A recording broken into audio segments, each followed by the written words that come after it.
You want to support Roland Martin Unfiltered? Be sure to join our Bring the Funk fan club. Every dollar that you give to us supports our daily digital show. There's only one daily digital show out here that keeps it black and keep it real. As Roland Martin Unfiltered. Support the Roland Martin Unfiltered daily digital show by going to RolandMartinUnfiltered.com.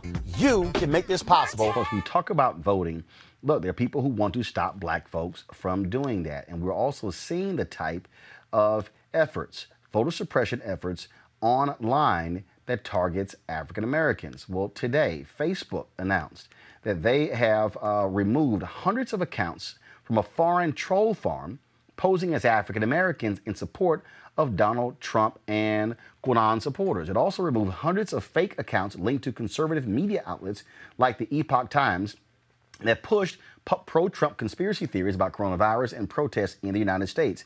This is part of its enforcement against coordinated inauthentic behavior, which is the use of fake accounts to inflate the reach of content or products on social media. In a moment, Shireen Mitchell is going to be joining us to talk about this here. But this is what we're seeing, Reese. We're already seeing in 2020 what we saw in 2016, where individuals impersonating African Americans are trying to have an impact on the discourse, stir up dissension among black folks. Absolutely. And that's why we have to be very vigilant about what we are ingesting, and not just taking these memes at their words, not just taking these catchy tweets at their words. You have to have some critical thinking skills here, people, and you have to do your own research. You have to verify, and you cannot feed this artificial machine. And I see it all day, every day, where people just take these bots and what they're pushing out there and they run with it. And it's very dangerous because they are actually coordinated, and their job is to push disinformation and misinformation. And so don't fall for the hype. Make sure anything that you're sharing, that you verified it, that you validated it, because you could be a part of this campaign. A lot of the efforts that we've seen actually take very few bots before it gets amplified exponentially by real people, which is harder to detect at that point.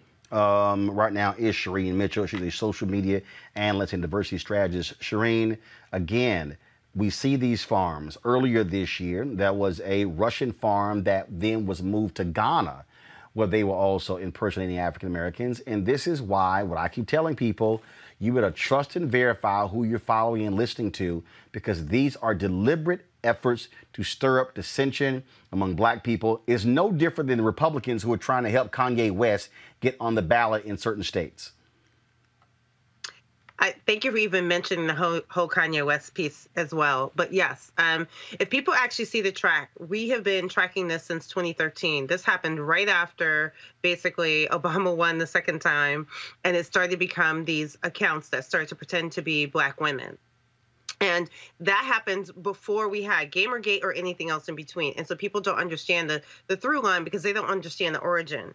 So what we're watching is the stuff that happened in 2016 now expanded. We are watching other groups try to do the exact same thing.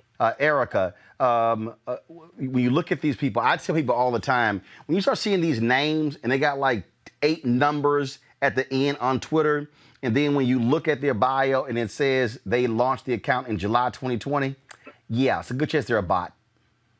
Right. Absolutely, Roland. And what Shireen was sharing with us and laying out, that really this disinformation campaign that was launched by Russia back in 2015, 2016 period has been so successful that they really don't have as much intervention. They are intervening, but really Americans, just by way of, like Reese talked about, with memes and just kind of like, oh, this seems like this is pretty savvy, maybe a couple of sentences long, a post or something like that, have really just, Americans have taken that on. And as Reese said, really ingested that and made that truth and sharing that. And so this really, along with what you said, making sure that when you see somebody who has a name and a whole bunch of digits, all those characters, and just kind of like propped up a Twitter account that is most likely a bot.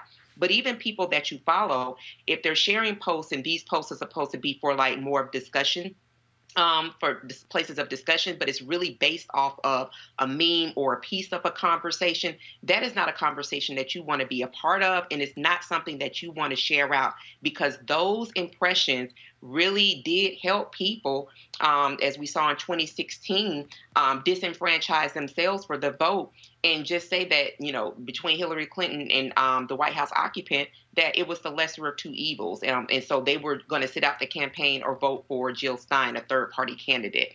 And so people really, really, really have to be very, very clear on the people that they're receiving their messaging from.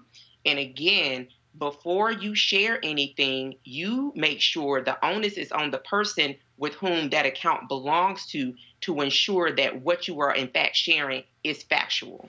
Shireen, what should we be looking out for? Yeah, so I think that some of the recommendations that just was said are important. I think that also that we need to understand a couple of key pieces of this is that they try to use Black vernacular to connect to the Black community. So if you see vernacular that seems outdated, that looks like they're like talking jive or other aspects of what they think that our language is, like you should take a pause and you should be able to like sort of not share that content. I think the other key pieces is that targeting Black women, because they are key to the Democratic vote, as we're having this debate about the vice president, as we're having these debates about issues that are important to the Black community, is if you look at accounts that pretend to be Black women or targeting Black women, that you should take a pause and like either, if it's a real Black woman and you know it, protect that person, protect their voice, or call it out and stop the sharing of that disinformation. As we're going into this election, we also have to understand the way that COVID is being used and weaponized against our community. And so that people who are pretending to be Black people who are basically sharing misinformation about COVID are also red flags. Make sure that you're confirming that data and confirming where that data is coming from or that information is coming from. And I think the important part that I think was said a little bit earlier is about the memes. Is if you see more memes about a certain piece of content or a topic, you should pause on that, because the memification of disinformation is widely spread, but it's widely spread because it's harder to stop. What most people don't understand is the tech companies and which use algorithms, the algorithms cannot track the text and the content of an image. They can track the content of the text if you write a text, but not the image. So if you're sharing a meme that has text in it that's disinformation, it's harder for them to catch it and snatch it down. So you have to be careful about sharing memes. Right, and don't just laugh at it, because you might be laughing, but you're contributing to it. Yes. Mm-hmm. Yes. You're helping to spread it. You're helping to share it. Like the memification is one of the biggest weapons that has been used, which is why we have this problem, because most people don't even realize how the applications work for images versus text. So if you see a text that says, do not vote, or both candidates are the same, or vote, don't show up to the polls, text your vote, and it's an image, be clear that kind of information is disinformation that's targeting voter suppression, which we call digital voter suppression. And it's harder to capture, especially running up to the election. All right, Shireen Mitchell, we certainly appreciate it. I'm sure we'll be talking with you a lot more over the next 88 days leading up to the election. Thanks a lot. All right, folks, back to our Roland Martin Unfiltered video in just one moment.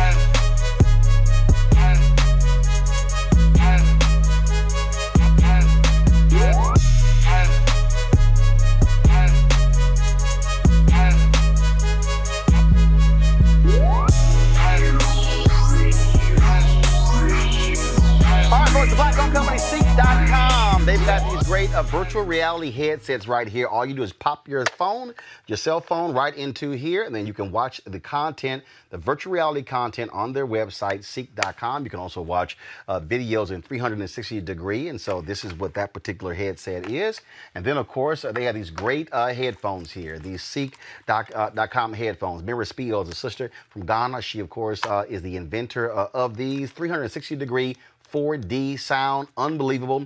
Gamers love these headsets. The bass is off the chain. Of course, it has a microphone where you can also speak, Bluetooth as well. And so you can also use that for conversations, for music, for videos, whatever you want to use. And so you get to of course get a discount because you watch Roland Martin Unfiltered. Use this promo code right here, RMVIP2020, RMVIP2020 when you go to Ceek.com, CEEK.com.